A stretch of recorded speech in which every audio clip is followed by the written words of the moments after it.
శ్రీమాత్రి నమః. అందరికీ నమస్కారం అండి. ఈ వీడియోలో ఈరోజు పంచాంగ వివరాలతో పాటుగా ఈరోజు పాటించవలసినటువంటి విధి విధానాల గురించి తెలుసుకుందాం. 2026 జూలై 18 శనివారం పంచాంగం. స్వస్తి శ్రీ చాంద్రమాన శ్రీ పరాభవ నామ సంవత్సరం దక్షిణాయనం గ్రీష్మ ఋతువు ఆషాఢ మాసం శుక్లపక్షం చవితి తిథి. ఈరోజు సూర్యోదయం ఉదయం 5:38 ఉంది. సూర్యాస్తమయం సాయంత్రం 6:34 ఉంది. చంద్రోదయం ఉదయం 9:43 ఉంది. చంద్రాస్తమయం రాత్రి 10:43 ఉంది. ఈ రోజు చవితి తిథి పుబ్బ నక్షత్రం ఉందండి. చవితి తిథి ఉదయం 8:41 వరకు ఉంది. తదుపరి పంచమి తిథి వస్తుంది. పుబ్బ నక్షత్రం రాత్రి 10:30 వరకు ఉంది. తదుపరి ఉత్తర నక్షత్రం వస్తుంది. యోగం వరియాన్ రాత్రి 1:57 వరకు ఉంది. తదుపరి పరిగా కరణం భద్ర ఉదయం 8:38 వరకు ఉంది. తదుపరి బబ రాత్రి 8:09 వరకు ఉంది. తదుపరి బాలువ. ఇంక ఈ రోజు ఉన్నటువంటి శుభ సమయాల గురించి తెలుసుకుందామండి. బ్రహ్మ ముహూర్తం తెల్లవారుజామున 4:19 నుండి 5:07 వరకు ఉంది. అభిజిత్ ముహూర్తం మధ్యాహ్నం 12:06 నుండి 12:59 వరకు ఉంది.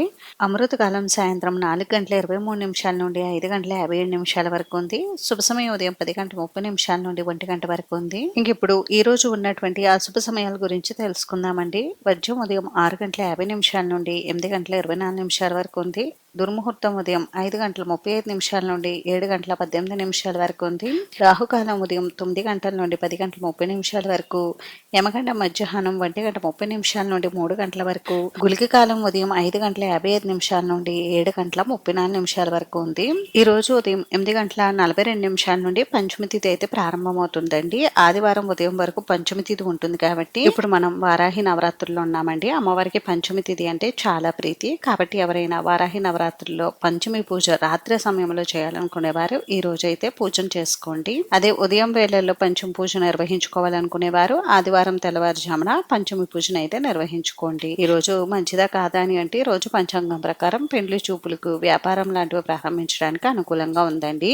ఇప్పుడు మనకి ఆషాఢ మాసం అలాగే గురుమూఢమి ఉన్నాయండి. గురుమూఢమైన ఆషాఢ మాసమైన మేము శుభకార్యాలు నిర్వహించుకుంటామండి అనుకునేవారు మాత్రమే నేను ఇక్కడ చెప్పినటువంటి శుభకార్యాలు నిర్వహించుకోండి.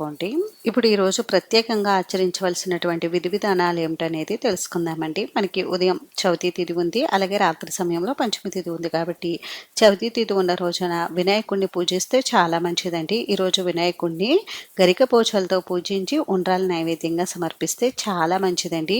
అలాగే రోజు శనివారం కాబట్టి లక్ష్మీనారాయణను కూడా తప్పకుండా ఆరాధించండి. స్వామివారికి తులసి దళాలతో పూజ చేసి చలిమిడి వడపప్పు పానకం నైవేద్యంగా నివేదించండి. వారాహి నవరాత్రి పూజలు నవరాత్రి 9 రోజులు చేయడం కుదరలేని వారు ఈ రోజైనా అమ్మవారికి పంచమి పూజను రాత్రి సమయంలో నిర్వహించుకుంటే చాలా మంచిదండి.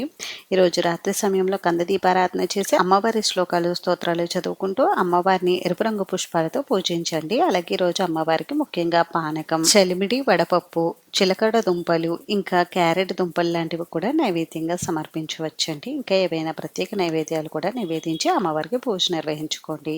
ఇదండి ఈరోజు పంచాంగ వివరాలు అయితే. ఈ వీడియో మీకు నచ్చితే ప్లీజ్ లైక్ చేసి షేర్ చేసి సబ్స్క్రైబ్ చేసుకోండి.